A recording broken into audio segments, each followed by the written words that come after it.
काल मला गेटवरती शिव्या घालण्यात आल्या. देऊन टाका ना या राज्य शासनाच्या अध्यक्ष महोदय, तुम्ही परवानगी देऊन टाका शिवांना पार्लमेंटरी लँग्वेज म्हणून. काय चालू आहे काय? मी आता ट्विट केलंय अध्यक्ष महोदय, एक आई बहिणीवरनं मला शिव्या आल्या आहेत. आई बहिणीवरनं मारून टाकू असं पत्र मेसेज आलाय. मारून टाकू.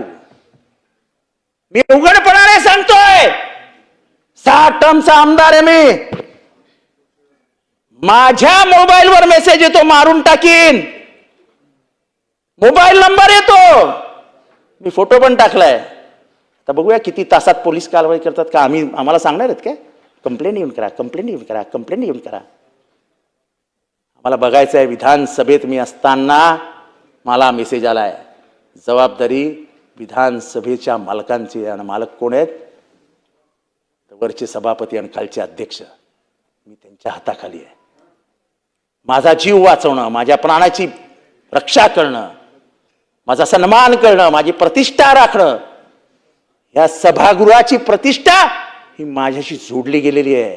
तुम्हा सगळ्यांच्या प्रतिष्ठेचा प्रश्न आहे. तुमच्या सगळ्यांच्या प्रतिष्ठेच्या. आई बहिणीवरनं शिव्या देता, धमकी देता. अरे ते आहे, धमकीला घाबरणार आहोत का मी? अरे आयुष्यभर कफन बांधूनच फिरतो साहेब. धमकी कोणाच्या बापाची ऐकणार नाही. आम्ही गांधींचे पाठीराखे आहोत. गांधींचे. मरते दम तक जो विचारधारा से चले हैं उसी विचारधारा पे चलेंगे. शरणागति नहीं पत्करेंगे.